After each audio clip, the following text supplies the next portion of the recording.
Bismillahirrahmanirrahim. Alhamdulillahi rabbil alamin arrahmanir rahim maliki yaumiddin iyyaka na'budu wa iyyaka nasta'in ihdinas siratal mustaqim siratal ladzina an'amta 'alaihim ghairil maghdubi 'alaihim waladdallin. Bismillahirrahmanirrahim. Alaka bidaka tul mata jikul maqam kala sabata alam nas makala sabata alam kala tarum ni'ma yakna tarum al-jahim qala tarum yakna sabata saluna yawma idzin lin na'im. Allahu akbar. Sami Allahu liman hamidah. Allahu akbar. Allahu akbar. Allahu akbar. Allahu akbar. Assalamualaikum warahmatullahi. Assalamualaikum warahmatullahi. Nah, salah satunya apa, Bu? Sholat yang salah itu, yang iblis tidak menggoda itu. Rasulullah sedang duduk bersama Ali di masjid. Ada orang yang sedang sholat, Pak. Sholatnya begitu cepat, Pak. Apa kata Rasulullah? Orang yang seperti ini, Ali, kalau mati dia, maka dia tidak akan pernah bertemu dengan aku. Terkejut Ali, kenapa begitu ya Rasulullah? Karena dia sholat begitu cepat. Kan ada Pak sholat tarawih 23 rakaat 7 menit, Bu. Bayangkan berapa kecepatan itu. Sempat Bapak Ibu yang ikut bengkak kening dibuatnya itu, Pak. Bisa tertungkup, Pak. Bayangkan 23 rakaat 7 menit, kita aja yang 11 setengah jam lebih kadang, Pak. Ini 23 7 menit. Amin. Aminnya dengar, Bu. Allahu akbar, Allahu akbar, Allahu akbar, Allahu akbar, Allahu akbar, Allahu akbar. Bismillahirrahmanirrahim. 7 menit putus, Pak.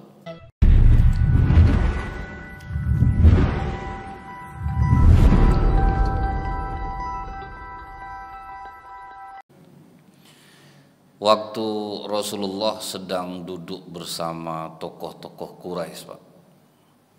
Alangkah senangnya hati Rasulullah karena pembesar-pembesar Quraisy ini mau mendengarkan dakwah Rasulullah. Sewaktu Rasulullah sedang ngomong dengan pembesar-pembesar Quraisy ini, Bu, datanglah seorang sahabat yang miskin, kemudian matanya buta, namanya Abdullah ibnu Umi Maktum. Dia karena buta ditanya-tanyanya ke orang, nampak di mana Rasulullah. Ditunjukkan orang lah arahnya, sampailah dia ke tempat Rasulullah sedang ngomong dengan pembesar-pembesar Quraisy ini. Sampai di situ udah ketemu dia Rasulullah, bertanyalah dia, Bu, bagaimana untuk menguatkan iman? Itu pertanyaan dari Abdullah ibnu Umi Maktum.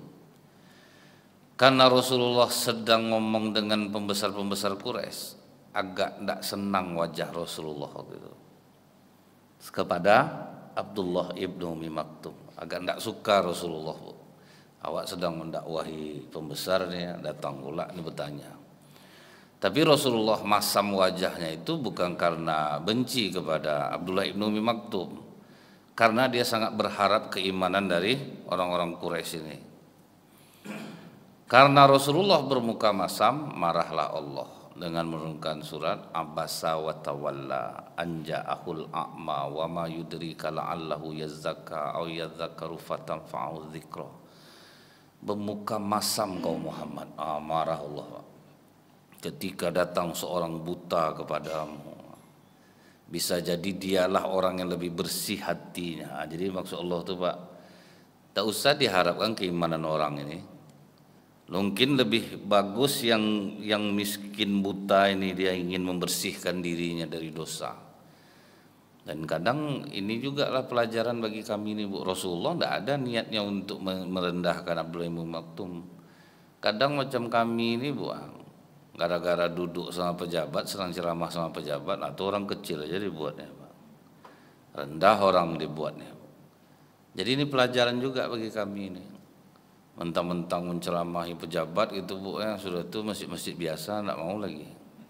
Kalau ngundang saya itu tengok lu kepada siapa yang saya sering ceramah. Bangkit tuh, Pak, ego tuh. Itu ustaz besar tuh, segan kita ngundang. Sampai gitu jamaah, Pak. Karena dia ustadznya pejabat. Jadi ini pelajaran juga bagi kami supaya jangan sampai merendahkan orang. Kadang orang itu niatnya lebih bersih daripada kita. Sewaktu Abdullah ibnu Umi Maktum mendengar bahwa pahala kalau kita sholat berjamaah Isya sama dengan sholat setengah malam suntuk, sholat subuh berjamaah sama nilainya dengan 1 malam suntuk. Abdullah ibnu Umi Maktum ini bertanya kepada Rasulullah, aku ini buta ya Rasulullah, umur sudah tua, badan agak lemah, boleh ndak aku sholat di rumah? Kata Rasulullah, apakah engkau mendengar suara azan?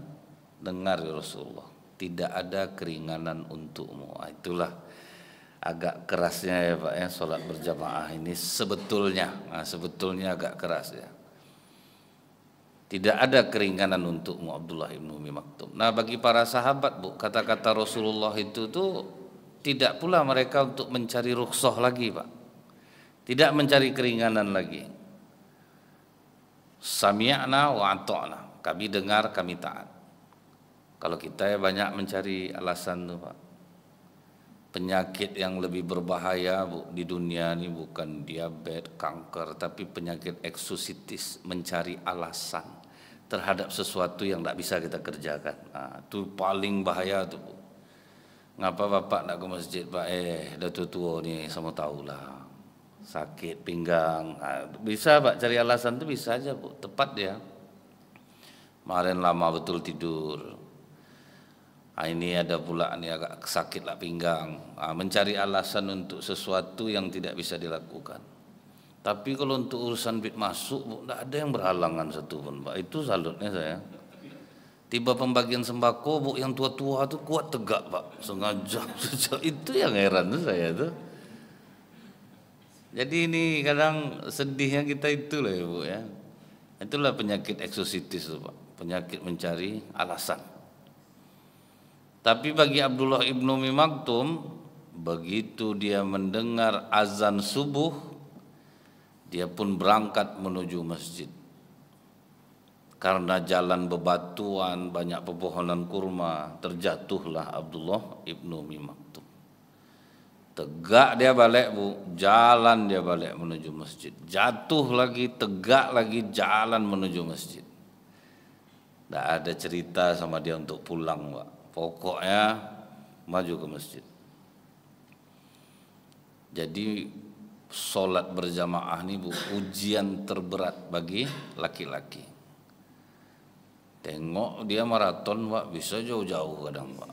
Masjid depan rumah tidak tertempuh, nah itu yang berat tuh Bu. Kalau berjalan kaki pagi kuat Pak, maraton kuat, nampak status-statusnya kadang Pak ya. Udah berapa kilo dia berjalan, dah kemana dia pergi. Ke masjid berat. Itulah perjalanan yang terberat bagi laki-laki di muka bumi, jalan menuju masjid. Begitu yang ketiga dia mau jatuh Bu, tiba-tiba datang seorang pemuda memeluk tubuhnya. Sini saya antar Bapak ke masjid Pak. Baik pemuda ini Pak, dibawalah ke masjid. Pulang ditungguinya Bu, dia papah lagi menuju rumah. Bapak pokoknya besok standby aja di rumah, tunggu saya yang jemput, saya yang antar Bapak balik pulang. Dan itu dilakukannya setelah berhari-hari. Dapat kabar dari Abdullah ibnu Umi Maktum, kau yang menuntun kau ke masjid itu kau tidak pernah sembahyang. Orang sembahyang subuh dia duduk di luar. Pas pulangnya curiga Abdullah ibnu Umi Maktum, kau ini siapa sebetulnya nih? Kau tidak sholat subuh. Tidak perlu Bapak tahu siapa saya Pak, yang penting Bapak pulang pergi, saya yang jemput, saya antar. Tidak, saya tidak mau, kau harus jujur siapa kau sebetulnya. Aku iblis katanya. Kalau iblis, oh ngapa kau bantu aku? Oh salah sangka Bapak itu, saya bukan bantu. Waktu Bapak subuh beberapa hari yang lalu jatuh itu ke masjid, separuh dosa-dosa Bapak diampuni oleh Allah, rugi saya. Jatuh yang kedua, seluruh dosa Bapak diampuni oleh Allah, tambah tekor saya. Saya takut kalau tidak saya bantu pas jatuh ketiga, sama dosa keluarga Bapak diampuni Allah, biarlah saya bantu. Jadi iblis itu Bu, daripada terugi biarlah temereng Pak. Betul dapat dia prinsip dagang tuh Pak.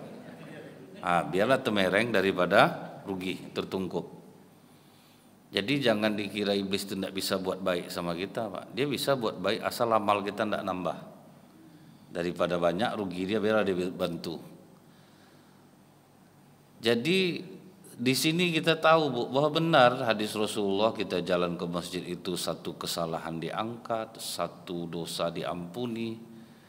Sampai kalau orang sholat di sebagian orang di negeri itu bisa menyelamatkan satu negeri, ya itu dia Pak. Kita yang sholat jamaah Bu terselamatkan orang, kan kata Allah, ingin rasanya aku menyiksa hambaku. Tapi ketika melihat orang beramai-ramai menuju masjid, mendengar anak-anak membaca Al-Quran, reda dan tentramlah amarahku. Ini semenjak nenek-nenek belajar tahsin ini Pak, malas anak-anak ngaji di masjid dibuatnya.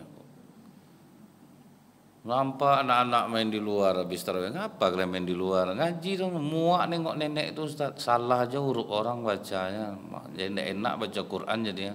Narik napas aja salah Ustaz. Narik napas aja anak tuh salah Pak. Jadi kadang ada ilmu ini bisa menjadi penghambat hidayah bagi orang lain. Kita berilmu tapi bisa menjadi penghambat hidayah bagi orang lain. Kita ingat dulu Bu, kita tahu hafalan zikir dari siapa? Dari imam membaca bersama-sama, terdengar dari kecil Pak, terdengar dari kecil. Akhirnya bisa kita zikir. Jadi jangan disalahkan dulu, pokok biarkan dia mendengar terus, mendengar. Kadang dari kaset masjid tuh Bu, banyak anak-anak hafal juz 30 jadinya Pak. Karena tiap hari diputar sama-sama iramanya tersalin sama mereka. Cuman kadang itulah. Kadang ilmu ini memang bisa membuat kita sombong Pak. Gara-gara belajar tajwid, marhat huruf, makhraj huruf, sampai bacaan imam pun didengar. Bukan sholat dia lagi Pak, mendengarkan bacaan imam. Kurang panjang hanya tadi itu imam, itu kan 2 harokat. Dialah yang ngajar jadinya Pak.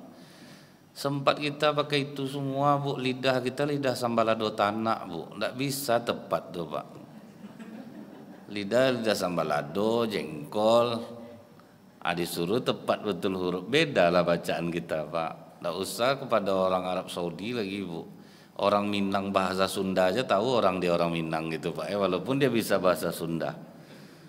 Orang Jawa pandai bahasa Minang, awak kok sapananya orang Jawa, cuman lamu di Minang kan. Jadi biasa bahasa Minang, tetap tahu orang Pak dia orang Jawa gitu. Walaupun dia pasti bahasa Minang. Jadi kita harus setepat-tepatnya itu tidak mungkin, kecuali memang kalau untuk imam itu memang oke lah Bu. Tapi kalau untuk jamaah nih, kalau imam itu kan memang dia udah bakat Pak.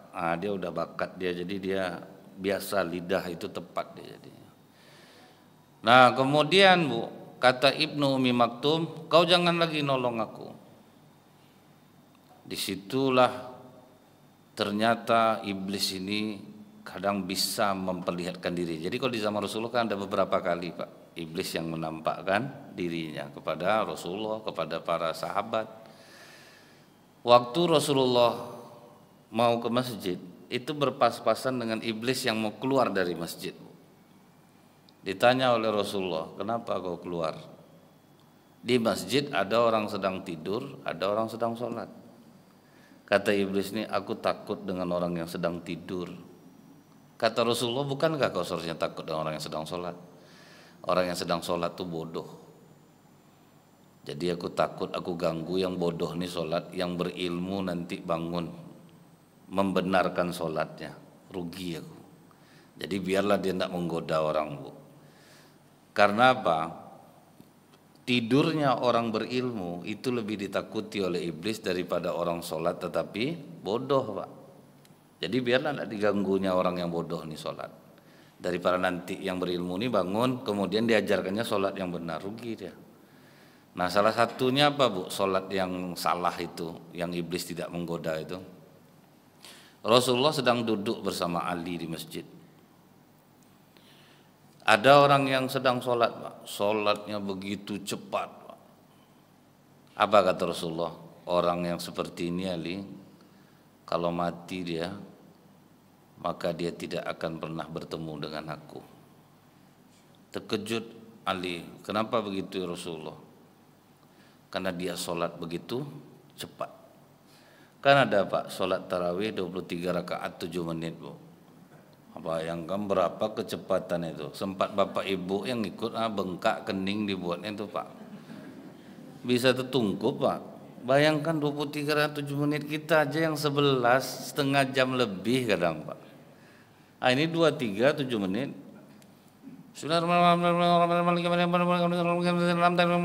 Amin. Aminnya dengar Bu. Allahu Akbar, Allahu Akbar, Allahu Akbar, Allahu Akbar, Allahu Akbar, Allahu Akbar. Bismillahirrahmanirrahim. 7 menit putus Pak. Tapi tetap mereka bersikeras. Yang penting kami kan rukun-rukunnya kami lakukan. Nah itu tetap Pak, dipertahankan mereka. Jadi rupanya sholat yang cepat itu termasuk sholat yang bodoh gitu Pak. Makanya dia bersalaman dengan Rasulullah, kata Rasulullah, kau belum sholat, sholat lagi. Baru diajarkan oleh Rasulullah, kalau kau hendak sholat berdiri, berdirilah dengan tenang, rukuklah dengan tenang. Macam kita itu kan ada jeda-jedanya gitu Pak, ini enggak. Nah, jadi itulah iblis ini, daripada dia tertungkup, biarlah dia temereng. Nah. Kemudian Bapak Ibu, dari 24 kali peperangan yang dialami oleh Rasulullah dan para sahabat, pernah rombongan orang kafir mengatakan, kita akan serang Muhammad di saat mereka melakukan amalan yang lebih mereka cintai daripada anak dan istrinya. Jadi sholat jamaah ini Bu, bagi orang kafir pada saat itu, inilah amalan yang lebih mereka cintai daripada istrinya. Jadi kita bisa nyerang mereka kalau mereka sholat jamaah. Dah terbayang kita kan Pak, kedudukan sholat jamaah bagi para sahabat, lebih mereka cintai daripada anak dan istri. Jibril langsung ngasih tahu Pak ke Rasulullah, ya Rasulullah, mereka akan menyerang kalian di saat kalian sholat berjamaah. Disitulah berlaku sholat khauf. Tetap sholat jamaah dilaksanakan Pak, dibagi Rasulullah 2 saf.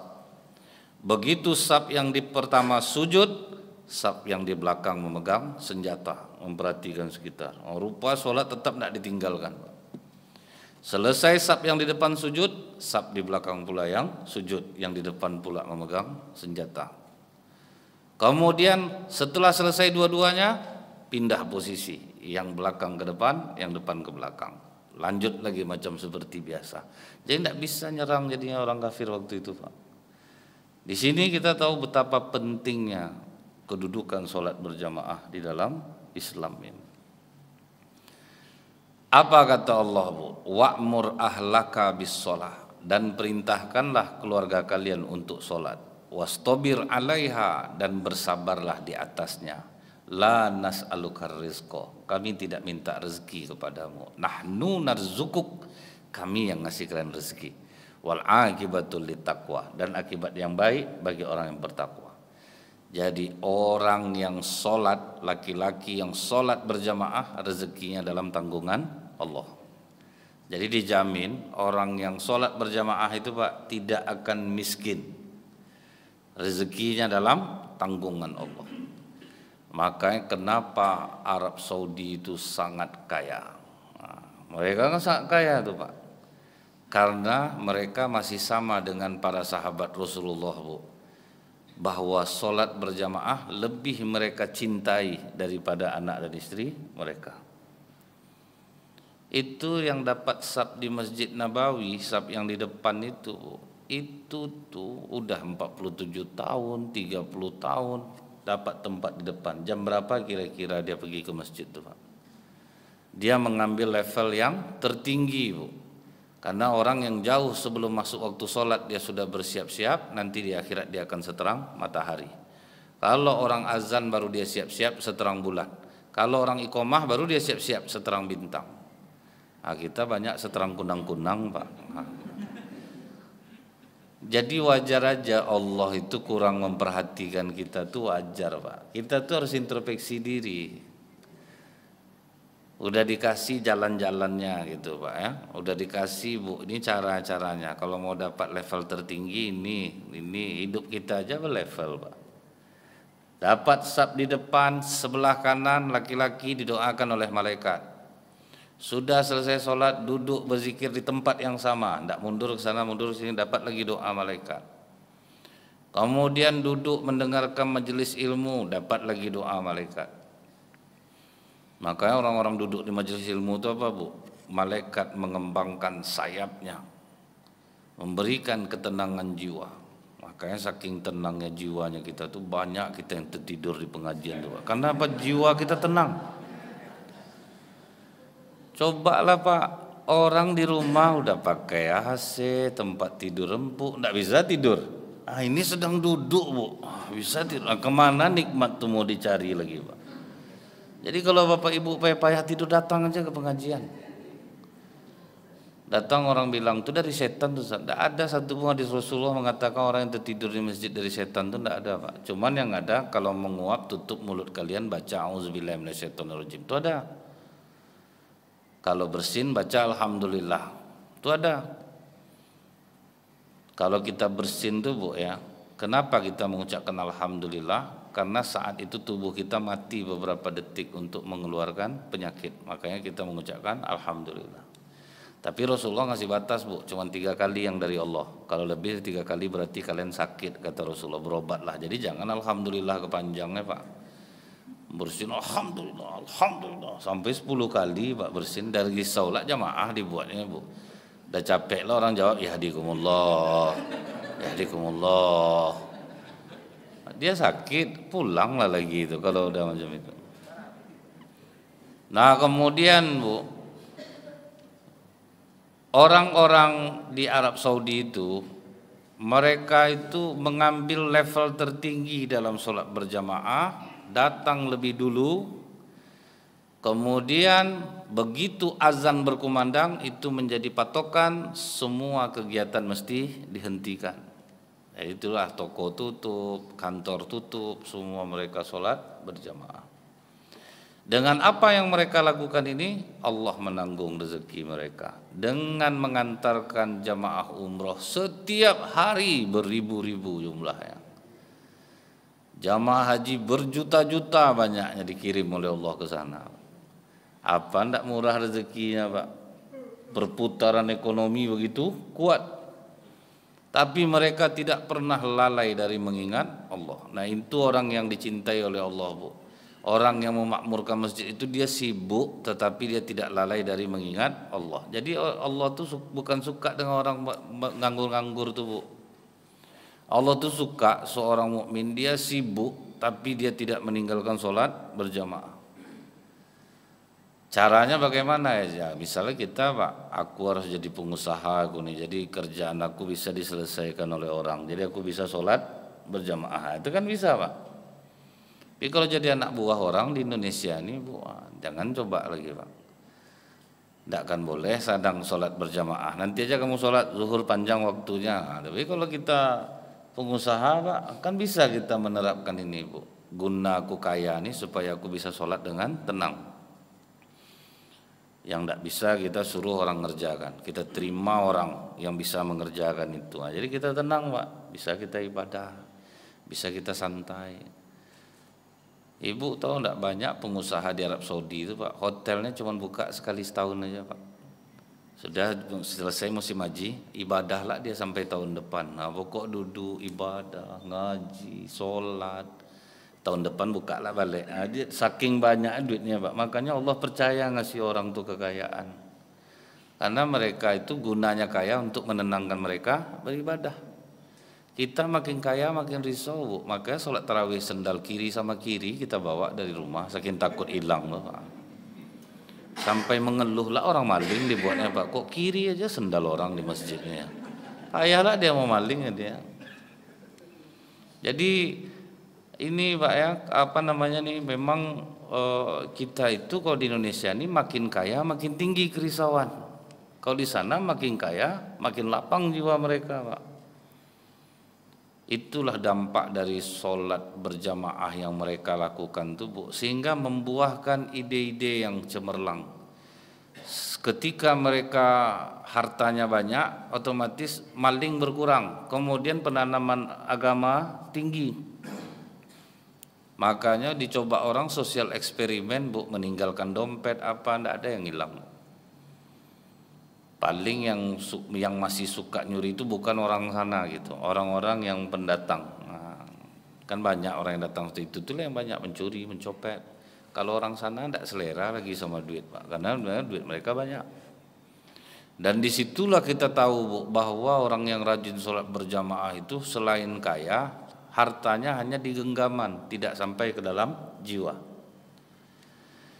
Mobil Lamborghini 4 miliar, beli Pak, mereka beli itu Pak. Tersenggol trotoar, udah tinggal ganti baru, tidak dipikirkannya. Jadi bukan untuk dimuliakannya harta Bu. 4 miliar tinggal di jalan, nanti ada yang mungut tuh Pak, dia ada penampungannya di situ. Tapi bukan diambilnya lagi. Kalau kita tuh Bu sampai dah memohon tukang bengkel, Pak gantilah mobil baru Pak. Ini aja mobil Bapak bawa situ, udah malu lah kami ngerjakannya Pak. Karena apa? Harta kita di dalam jiwa. Kadang ngelap-ngelap mobil tuh Bu, tanggung dari pagi sampai sore dia Pak. Dia ngelap terus kalau kita harus. Di situ Bu, kalau tidak penyot mobilnya tidak bahagia dia Pak. Justru penyot tuh Pak, tampak mereka itu tidak menghargai harta itu. Harta itu hanya untuk di tangan, tidak untuk di dalam jiwa. Nah itu kelebihan yang diberikan Allah kepada orang-orang yang melaksanakan sholat berjamaah kemudian dengan tauhid mereka yang benar. Nah kalau misalnya ini berlaku di Indonesia, keajaibannya juga akan sama. Bapak pun pasti sudah mengalami Pak. Kenapa Bapak rajin sholat jamaah? Karena Bapak sudah merasakan keajaibannya. Itu udah pasti itu Pak. Orang mungkin yang lain berpikir, alah sholat duit segini juga. Tapi bagi Bapak yang sudah merasakan keajaiban, bukan masalah harta. Nah, kan itu lagi Pak. Sehat badan, kaya kita. Ndak berpantang makan, kaya kita Bu. Anak baik-baik, kaya kita berarti itu Pak. Jadi miskin itu dalam Islam artinya orang yang banyak kekurangannya. Kalau orang yang banyak mensyukurinya Pak, walaupun dia miskin secara harta, tetapi dia kaya sebetulnya Pak. Saya pernah Bu ya, ceramah di rumah ibu-ibu, rumah enak tanggung bagusnya Pak. Sempat juga saya menghayal kalau saya punya rumah nih macam film India, saya sama istri saya Pak. Sembunyi balik pot itu, keluar di pot itu, udah tuh bayang tuh Pak. Pasti seru nih. Karena permainan yang tidak dianggap sia-sia dalam Islam ini apa Bu? Bercandanya suami dengan istri. Itu termasuk ibadah loh tuh Pak. Ini kadang bapak ini ke istri orang ramah dia Bu. Itu terbalik ya. Dari ketawa ibu terasa saya laki aku betul yang disampaikan Ustaz. Jadi banyak tetangga tuh heran Bu ya, kenapa dia melawan ke suami padahal bapak tuh baik ya, enggak pernah. Iya sama orang baik Pak, yang tahu dia kan istri dia. Karena memang banyak seperti itu Bu. Kita laki-laki ini banyak betul topeng Pak. Nah, banyak betul topeng. Kalau ke orang enggak tanggung ramahnya. Iya Ibu. Iya, sehat Ibu. Sehat. Jangan percaya betul lagi Bu, macam-macam itu. Azab istri kadang di rumah dibuatnya. Ada Pak Ustadz menyampaikan tentang sirah Nabawi, bagaimana Rasulullah bersama istrinya di rumah. Ada satu bapak di balik tiang ketawa aja Bapak tuh Pak. Habis ceramah saya tanya ke Bapak tuh, di bagian mana yang lucu tadi Bapak ketawa? Ustadz tuh kan serius tadi nyampaikan. Ustadz itu tetangga saya tuh Ustadz, pemukul sama istri itu rupanya Pak, ada yang tahu gitu. Ceramah bukan main lagi Pak, macam apa betul. Jadi kami pun itu Pak, banyak topeng juga kadang. Nah, yang tahu asli itu tuh istri Pak. Nah waktu itu Bu ya, saya ceramah di rumah ibu tuh. Setelah selesai pertanyaan ibu tuh apa Bu? Kenapa orang rajin sholat tuh miskin-miskin Ustadz? Saya jujur aja enggak pernah sholat, kenapa saya kaya? Dia sebetulnya bukan mau menjatuhkan enggak Pak, dia ingin mencari tahu gitu.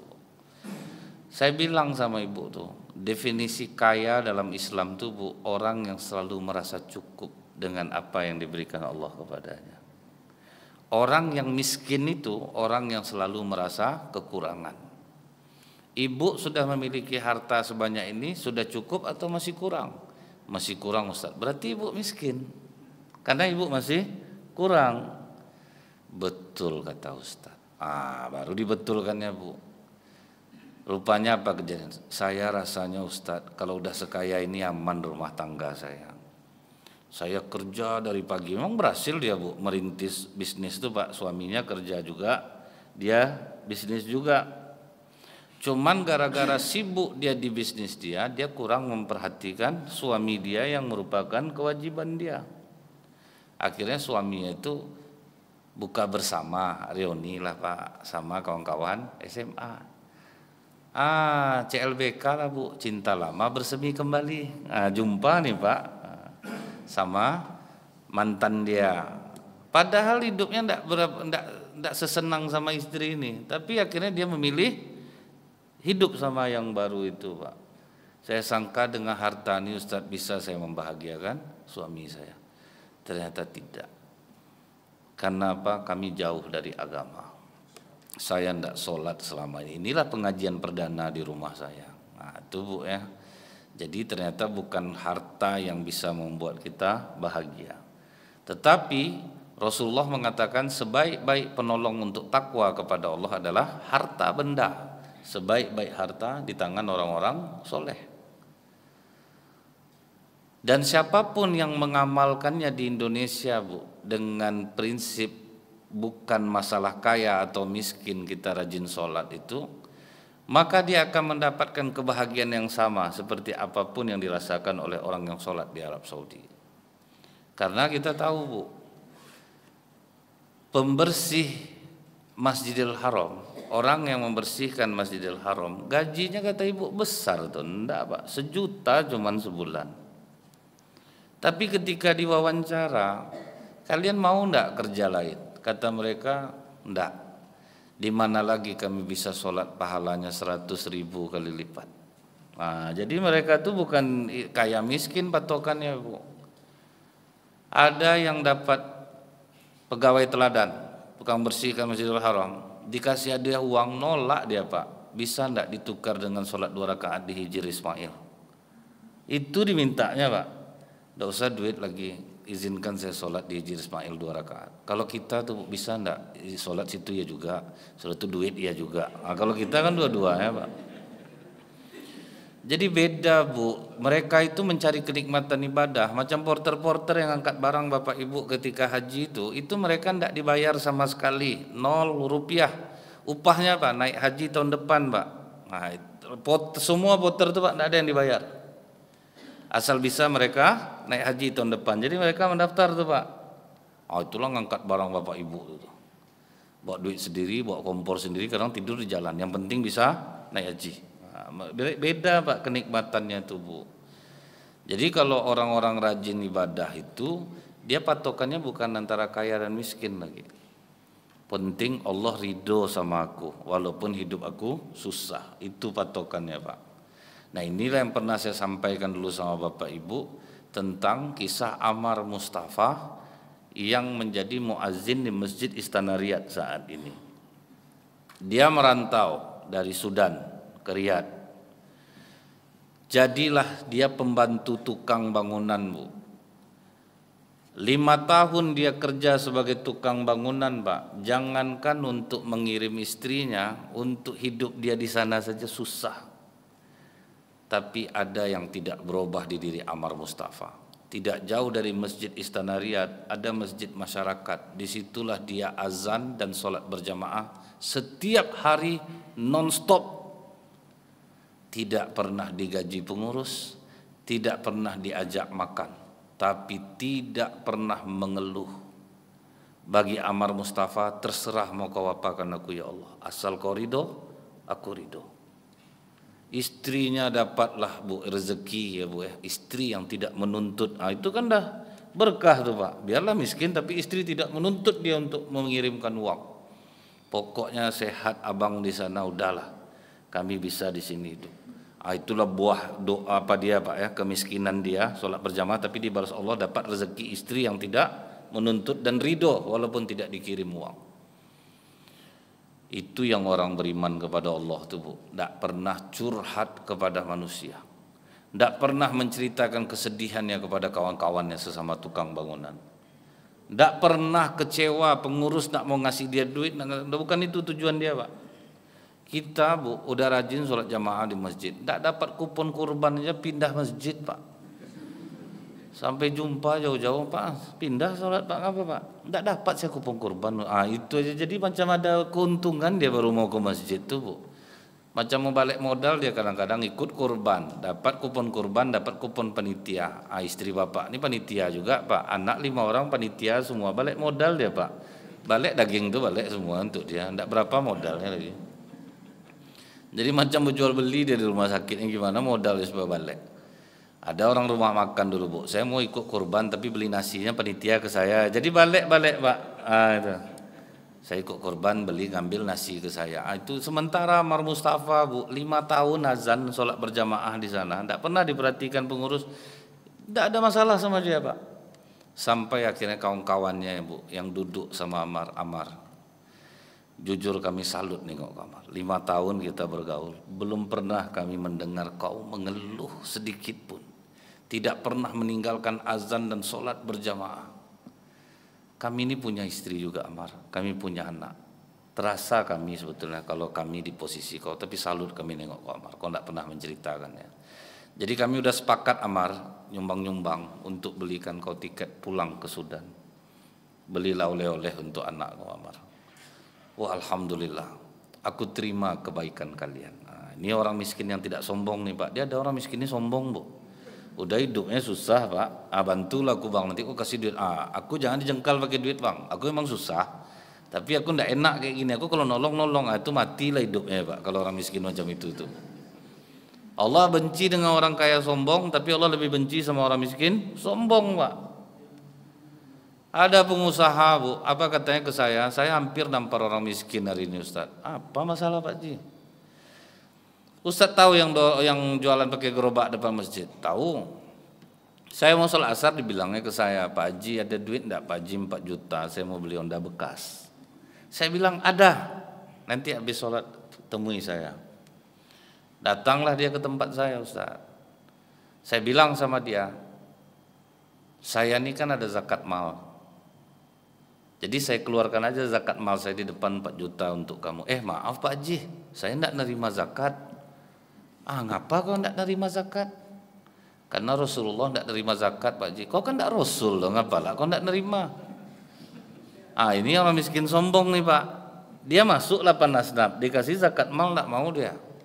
Saya pokok enggak nerima zakat Pak Haji. Itu udah mulai emosi saya Ustaz. Jadi ginilah. Ini bukan uang zakat. Ini hadiah dari aku 4 juta dan ini tidak mengurangkan zakat malaku. Maaf Pak Haji, saya masih muda dan kuat untuk berusaha. Jadi saya tidak mau dikasih dia, rasa mau saya tampar Ustaz. Kau apa mau kau sebetulnya nih? Kau di zakat enggak mau terima. Dikasih kau enggak mau berutang kau sama aku. Iya Pak Haji, kau kalau mau berutang, mati syahid pun kau enggak naik ruh kau ke langit kalau aku enggak ridho sama utang tuh. Ya utang aja lah Pak Haji. Berapa bulan kau mau berutang? 4 bulan Pak Haji. Jadi kan 6 bulan catat. Hilang sampai sekarang Pak. Kamu dosa jadinya tuh Bu. Itu orang miskin sombong tuh. Kalau kita miskin tuh sadar diri aja lah Bu. Disuruh-suruh orang harus mau kita Pak. Nggak bisa kita bawa ego-ego lama kita tuh Bu. Kalau kita susah ya susah. Ada ibu lihat ada tayangan di video. Dulu dia bekerja sama ibu nih. Ibu tuh kaya raya. Dia jadi pembantu ibu nih. Rupanya roda berputar Pak. Ibu tuh pula bangkrut. Pembantunya yang kaya. Ibu tuh pula yang kerja sama pembantunya. Di video kan ya Bu. Ini majikan saya dulu. Bisa dia meletakkan diri. Itu orang paling selamat tuh Pak. Bisa dia meletakkan dirinya di mana tempat dia saat ini itu enak tuh. Ini kadang meninggi-ninggi dia kerja Bu. Dia kerja tukang bangunan. Mengerjakan masjid. Cerita ke orang saya ini tukang niseng aja nih. Sebetulnya saya udahlah Pak, nikmati aja lah hidup yang sekarang. Enggak usah Bapak makin tinggi, makin benci orang nanti sama Bapak. Jauh rezeki itu nanti. Jadi rata-rata Bu, orang susah itu kenapa tetap susah? Karena mereka terlalu tinggi meletakkan harga dirinya. Malu dibantu orang. Itu udah salah tuh Pak. Malu dia dibantu orang. Kita kalau dikasih terima, minta jangan. Itu baru memelihara harga diri Pak. Saya aja udah serapi ini Bu, pernah tuh atuk ngasih saya habis ceramah 15.000 Pak. Habis saya ceramah udah dikasih pengurus, pas saya keluar, Ustadz, saya terniat ngasih Ustadz duit 15.000 Ustadz. Alhamdulillah tuh, murah rezeki tuh, saya sehat atuh ya tuh, saya terima duit itu. Sempat nak mungkin nak saya ngomong, saya yang ngasih atuh tuh, salah nih. Kan tak mungkin Bu kan, itu sombong saya berarti nama itu. Terima, kita doakan dia, kan dia niat Pak, ikhlas dia mau ngasih itu. Jadi tidak salah naik kesombongan kita. Jadi Ammar Mustafa ini diterimanya Pak, terimanya duit kawan-kawannya, besoknya dibelinya tiket, dibelinya oleh-oleh. Satu hari sebelum dia pulang tuh Bu, dia di masjid aja duduk tuh Pak, azan dia di masjid tuh sampai Isya itulah terakhir dia azan. Selesai sholat Isya, pamit dia Pak ke masyarakat, dan tidak ada yang ngasih duit, ini duit sedikit untuk ke Ammar. Kami antarlah kau ke bandara, tidak ada Pak. Tidak ada masalah sama dia, jalan kaki dia ke bandara. Ini yang orang Islam yang sesungguhnya itu Pak, tidak ada tuh kecil-kecil hati. Ini ngapa pindah sini? Ayo payah pengurus tuh Ustaz. Dia gini, diburukkannya pengurus, diburukkannya masjid Pak. Ini tidak ada. Sampai dia di masjid jam 4 subuh. Setelah itu subuh orang, sholatlah dia. Habis itu dia tidur-tidurlah di bangku bandara itu. Berangkat jam 10, jam 8 datang pengumuman. Ammar Mustafa tujuan Sudan, ditunggu di ruang VVIP. Ammar Mustafa tujuan Sudan, ditunggu di ruang VVIP. Berkali-kali pengumuman itu Pak. Akhirnya Ammar Mustafa pergi dia ke tempat pengumuman itu. Dia tanya, saya Ammar Mustafa, ada apa? Oh ya, diantarkanlah Pak ke ruang VVIP. Rupanya ada pria tegap-tegap 2 orang yang nunggu di sana. Kau Ammar? Iya, pangeran mau jumpa. Rupanya pangeran istana Riyadh. Assalamualaikum Tuan. Waalaikumsalam Ammar. Kau mau pulang ke Sudan? Iya Tuan. Sudah berapa tahun kau di Riyadh? 5 tahun Tuan. Berapa gaji yang paling besar yang pernah kau terima selama di Riyadh? Tidak tentu juga Tuan, karena saya bantu-bantu orang aja. Ada apa Tuan? 5 tahun aku dengar suara azan kau dari istana. Subuh tadi tidak terdengar lagi. Kehilangan aku. Habis aku sholat di masjid istana, aku pergi ke masjid yang biasa kau azan. Aku tanya, mana yang biasa azan? Oh, Ammar Mustafa dia udah pulang Tuan. Jam berapa dia berangkatnya? Jam 10, masih terkejar. Makanya aku susul kau kemari Ammar. Jadi Ammar, ini uang 84.000 real, sekitar 200 juta. Ini ambil untuk kau Ammar, kau pulang ke Sudan, nanti setelah 3 bulan aku kirim tiket, kau bawa istri, bawa anak kau pindah ke Riyadh, kau jadi muazzin di masjid istana Riyadh. Tuh Pak, berapa gajinya kau muazzin di masjid istana Bu? Tidak sedikit angkanya tuh Pak. Tapi setelah berapa tahun dia sabar? 5 tahun, tidak pernah mengeluh. Kalau kita tuh entahlah tuh ya, udah 3 bulan baru sholat berjamaah rajin Pak, semenjak pensiun Pak, baru banyaklah doanya Bu, 3 bulan baru. Itu harus cepatlah dikabulkan oleh Allah Pak. Dia syaratnya apa tadi Bu? Yang banyak membuat orang Islam yang rajin sholat berjamaah itu hidupnya hancur. Dia rajin sholat jamaah tapi suka ngeluh Pak. Karena kalau ngeluh berarti kita tidak menerima takdir Allah. Allah salah, kita benar. Apa enggak marah Allah sama kita Pak? Saya perhatikan tuh Bu, orang-orang di masjid, di mana kena mereka nih? Rata-rata karena mengeluh. Tidak usah kita kaji agama lagi Bu. Orang-orang di luar sana saja dia bisa hidup sukses kalau dia tidak mengeluh. Pokoknya mengeluh nih hilangkan betul lah Pak. Ini sakit ngeluh Bu. Tempat mengeluhnya kawan pula itu tambah menjadi-jadi sakitnya dibuatnya Pak. Agak sakit dada aku sebelah kiri ini Bang. Sama betul sama keponakan aku. Baru 2 hari ini mati baru. Dia macam abang lah sakitnya tuh, dada sakit, itu dicek rupa jantung. Pas kemarin lah meninggal dia, tambah kuat jantung bapak ini dibuatnya Pak. Jadi kita tuh Bu ya, hilangkan mengeluh. Ini kadang duduk berlomba sakit cerita tuh atuk nih Pak. Dah sakit lah pinggang saya. Itu tuh Pak marah Allah Pak. Pokoknya sakit berobat kita, bukan untuk dikeluhkan. Macam di rumah sakit tak berani saya nengok bu, atuk-atuk nenek-nenek yang udah tua-tua tuh macam reuni dia pergi check up tuh pak. Bahagia pak, rame-rame duduk bu, ada yang bawa nasi rantang. Ini dokter nunggu jam 12 jadi udah janjian mereka pak. Kan enak nengok macam itu tuh pak. Ini pantang ditanya orang bu, apa kabar bu? Nggak tahu lah saya. Kalau udah kena itu tuh pak sama batin-batin kita kena dengar ya tuh pak. Nggak tahu saya kemana berobat lagi, itu hancur bu. Saya dulu ingat bapak kena sakit kayap pak, herpes. Sholat ke masjid selalu memegang kemejanya bu. Tapi tidak pernah tidak sholat berjamaah. Begitu ditanya rupanya kena herpes. Jadi kalau herpes itu kalau kena baju pedihnya naik gitu, panas dia, makanya diginikannya bajunya. Saya tanyalah ke dokter, herpes itu penyakit apa dok? Tahu Ustaz rasa herpes itu seperti apa katanya? Plastik dibakar, diteteskan ke kulit, itu rasanya. Tapi bapak tuh enggak pernah ngeluh bu, itu dia. Jadi pokoknya kalau orang-orang udah rajin sholat pak, jangan mengeluh, dijamin pak berubah hidupnya. Saya karena udah observasi nih pak di lapangan, orang-orang yang rajin sholat jamaah susah dapat kerja, susah, rata-rata suka drama pak, suka mengeluh tentang kehidupan dirinya, makanya hidupnya tambah terbenam. Karena dari ngeluh dia tuh kita dengar jadi, oh berarti orang ini tidak bisa dipakai nih. Misalnya cerita kerja, apa berhenti kerja di sana pak? Itulah Ustaz. Bos nih kadang tidak ngerti. Tahu kita dirinya. Wah berarti ini bahaya nih kalau diajak kerja nih. Tentu nanti buruk kita lah disampaikannya. Itu tuh yang membuat berat rezeki itu pak. Itu hampir merata bu. Karena kalau orang yang tidak mengeluh, hidupnya happy terus, nah terbawa dia pak, aku sesuai dengan prasangka hambaku. Itu dia maksudnya bu. Kalau bagus prasangka kita sama Allah, happy kita, maka hidup kita akan berubah. Penyakit pun bisa sembuh dengan kita berbaik sangka kepada Allah. Jadi mudah-mudahan Bapak Ibu menjadi hamba-hamba Allah yang senantiasa tidak mengeluh. Kalau kita ditanya orang soal penyakit kita, ya namanya hidup kita pasti sakit lah. Pokoknya happy saja pembawaan itu Pak. Mudah-mudahan kita akan bisa merasakan kebahagiaan seperti yang dirasakan oleh orang-orang yang berhasil dalam menjalankan sholat berjamaah ini. Nah kalau macam di Pekanbaru nih Pak, saya pernah cerita sama Bapak Ibu dulu. Kita perhatikan yang membangun Masjid Al-Hakim di Pantai Padang. Itu kan orang Pekanbaru Pak Haji Ernest.